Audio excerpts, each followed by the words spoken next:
Saya Senyum nomor 33222010 akan mempresentasikan sejarah data science dari epistemologi Thomas Kuhn.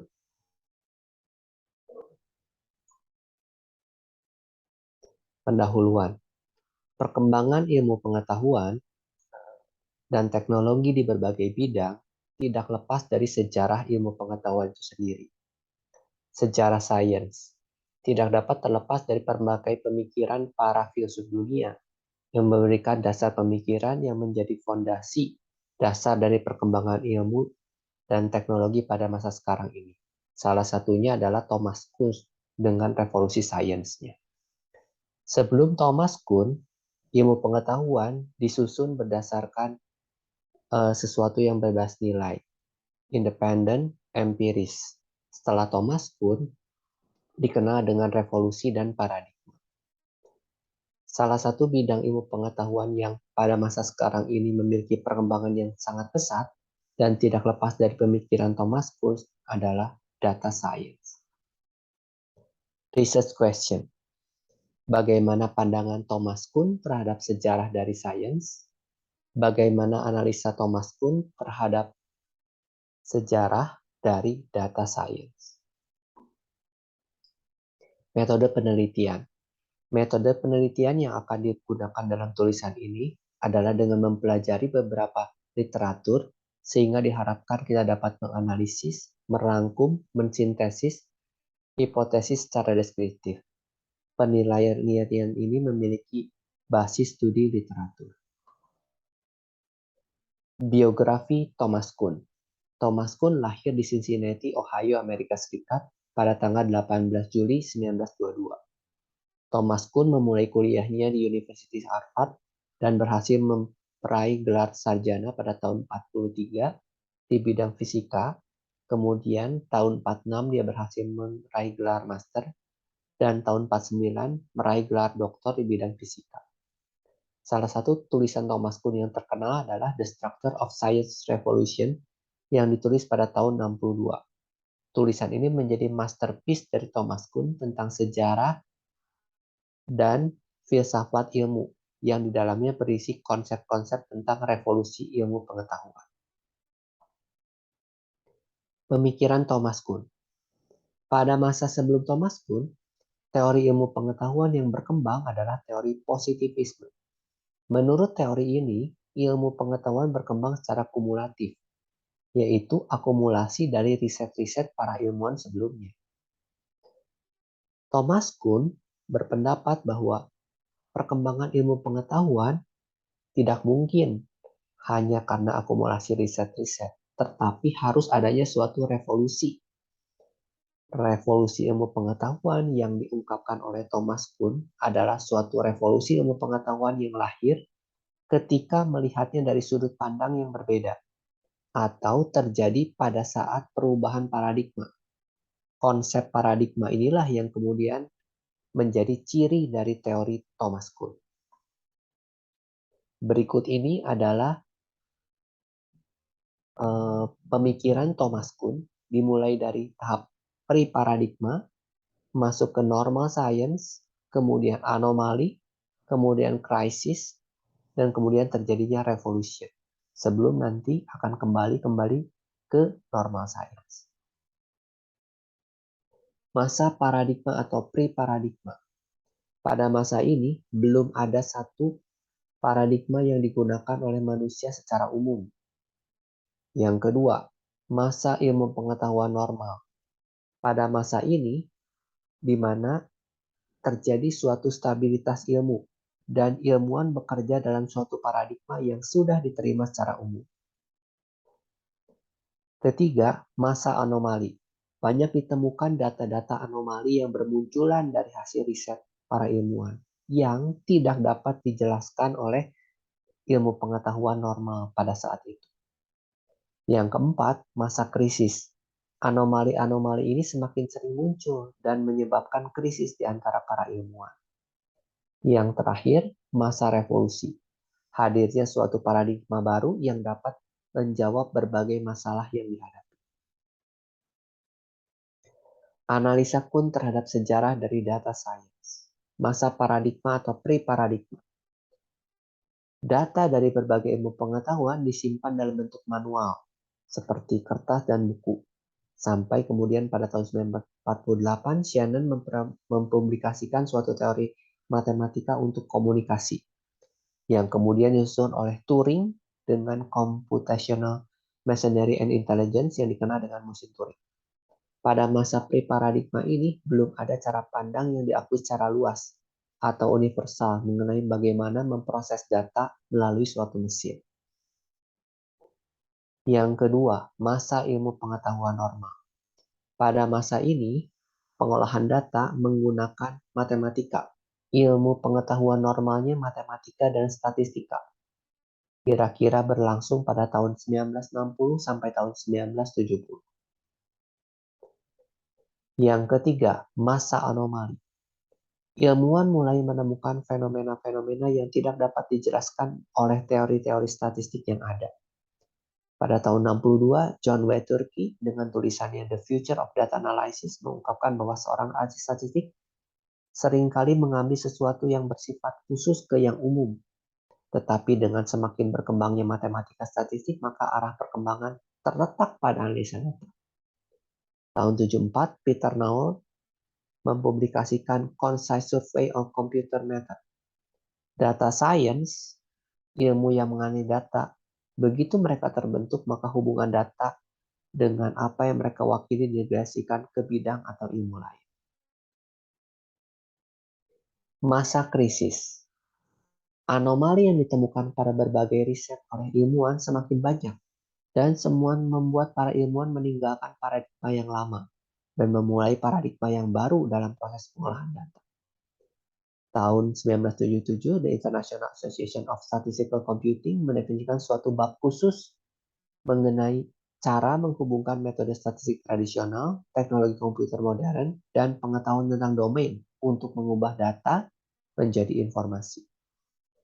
Tahun 1989, Gregory Petersky Shapiro mengungkapkan suatu konferensi tentang penemuan pengetahuan dalam basis data pertama.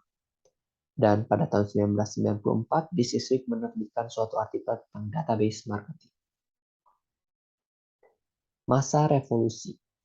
Pada masa ini, data science mulai dikenal dan mulai dapat menjawab berbagai permasalahan yang tidak dapat dijelaskan oleh matematika dan statistik tradisional. Tahun 96, IFCS berkumpul di Jepang dan melakukan konferensi untuk pertama kalinya, dan pada konferensi tersebut pertama kali muncul kata-kata data science. Pada tahun 96, Usama Fayyad, Gregory Petersky Shapiro, dan Patrick Smith mengungkapkan bahwa data science mengacu kepada keseluruhan proses menemukan pengetahuan atau informasi yang berguna dari data. Pada tahun 99, Jacob Jacobi menemukan konsep tentang data mining, dan William S. Cleveland, Data Science, an Action Plan for Expanding the Technical Asset and Field of Statistics. Dalam tulisan ini, memberikan gambaran tentang penggabungan basis pengetahuan akan menghasilkan kekuatan untuk inovasi. Ini menunjukkan bahwa semua ahli statistik harus melihat ke komputasi untuk pengetahuan hari ini seperti ilmu data melihat ke matematika di masa yang lalu. Berikut ini adalah rangkuman dari data science. Sejarah data science dilihat dari epistemologi Thomas Kuhn. Mulai dari masa pre-paradigma, yaitu ketika masih belum adanya satu metode yang dapat diterima umum, yaitu pada tahun 1948 dan tahun 50 ketika Shannon dan Turing mulai, dan masa-masa sebelumnya ketika manusia mulai mengumpulkan data dalam bentuk manual tanpa bisa melakukan prosesnya. Kemudian masuk ke normal science, yaitu di mana pada tahun 60 dan 70 matematika dan statistika menjadi ilmu pengetahuan yang banyak dipakai dan banyak diterima oleh ilmuwan untuk melakukan pengolahan data. Kemudian pada tahun 74 dan tahun 62 dimulai ketika muncul banyak anomali, ketika banyak teori-teori matematika dan statistika tidak dapat mendefinisikan atau menjelaskan banyaknya anomali pada data. Ditandai dengan tahun 62, John W. Turkey menulis tentang The Future of Data Analysis, dan tahun 74, Peter Naud dengan Concise Survey of Computer Method. Kemudian muncul krisis di antara para ilmuwan. Semakin banyak anomali yang terjadi dan tidak dapat dijelaskan, yaitu tahun 89 dan tahun 94. Sampai akhirnya ditemukan revolusi data science diterima sebagai salah satu ilmu pengetahuan dan dapat menjawab berbagai permasalahan yang timbul dalam pengolahan data atau data science di masa-masa anomali dan krisis. Tahun 96 dan tahun 92 di mana Journal of Data Science di pertama kali. Data science sekarang sudah menuju ke normal science pada zaman sekarang ini. Ya, tentunya tidak dapat langsung. Proses perpindahan dari revolution ke normal science membutuhkan waktu. Ya, mulai dari tahun 2008 sudah mulai disebutkan tentang skill, role, and career in data scientist. Jadi kata-kata data scientist sudah mulai dari tahun 2008 sudah mulai banyak dipakai. Tahun 2009 LinkedIn membuat satu grup tentang data scientist.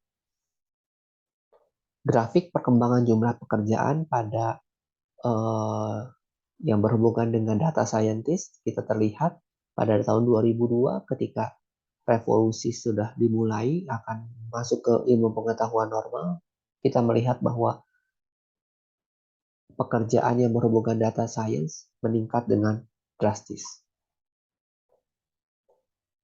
Beberapa penelitian di mana data science sudah diterima menjadi normal science. Pada tahun 2005, Thomas Davenport membuat satu tulisan Competing on Analytics, di mana tulisan tersebut menerangkan munculnya bentuk kompetisi baru berdasarkan penggunaan analitik, data, dan fakta untuk pengambilan keputusan.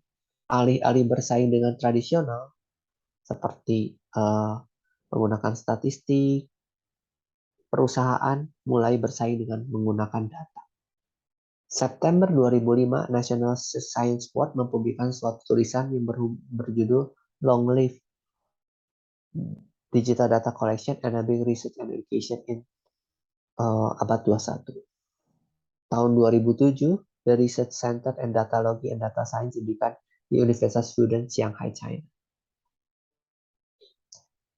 Juli 2008, JICS mendefinisikan tentang data scientist, suatu pekerjaan, yaitu orang yang bekerja pada tempat penelitian data atau personal di dalam pusat data. Tahun 2009, Kirk DeBoon mempublikasikan suatu paper yang berjudul The Revolution of Astronomy Education, Data Science for the Mass. Sampai pada tahun 2010, Hillary and Mason membuat satu taksonomi tentang data science yang memberikan gambaran global dan detail dari bidang ini secara menyeluruh. Kita terlihat bahwa data science merupakan penggabungan dari beberapa keahlian. Pada tahun 2011, David Smith menulis Data Science, What is the Name? David Smith berpendapat bahwa istilah ilmu data atau ilmuwan data memiliki hanya digunakan secara umum lebih dari setahun, tetapi mereka sudah lepas landas sejak saat itu. Sudah mulai diakui sebagai normal science. Kesimpulannya, pemikiran pun dipakai sebagai satu sudut pandang dan meletakkan dasar bagaimana suatu ilmu pengetahuan dapat berkembang. Teori dari Thomas Kuhn dimulai dari belum ada dasar suatu ilmu pengetahuan yang dipakai secara luas, kemudian diteruskan oleh suatu masa di mana dasar ilmu pengetahuan dapat diterima oleh banyak ilmuwan yang dikenal dengan normal science, kemudian banyak menemukan hal anomali yang dimaksud dengan masa anomali, kemudian anomali-anomali tersebut muncul dan memberikan krisis di antara para ilmuwan, sampai kepada satu masa ditemukan satu teori atau ilmu pengetahuan yang dapat menjelaskan anomali tersebut, maka saat itulah revolusi sains sedang terjadi. Kesimpulan untuk sejarah data science dan dilihat dari epistemologi Thomas Kuhn, data science dimulai pada saat manusia mulai mengumpulkan data disimpan secara manual tanpa bisa diolah atau dianalisa. Kemudian dilanjutkan dengan menggunakan metode matematik dan statistik yang kemudian masuk ke dalam metode matematik dan statistik ini dijadikan normal science. Kemudian pada saat itu ditemukan banyak anomali-anomali dari pengolahan data dengan menggunakan matematik dan statistik. Kemudian timbullah krisis oleh para ilmuwan sehingga kemudian proses revolusi terjadi di mana para ilmuwan menggabungkan antara metode statistik, matematik dengan teknologi informasi sehingga lahirlah data science sebagai salah satu ilmu yang dapat mendapatkan informasi atau pengetahuan dari data. Berikut ini adalah referensinya. Terima kasih.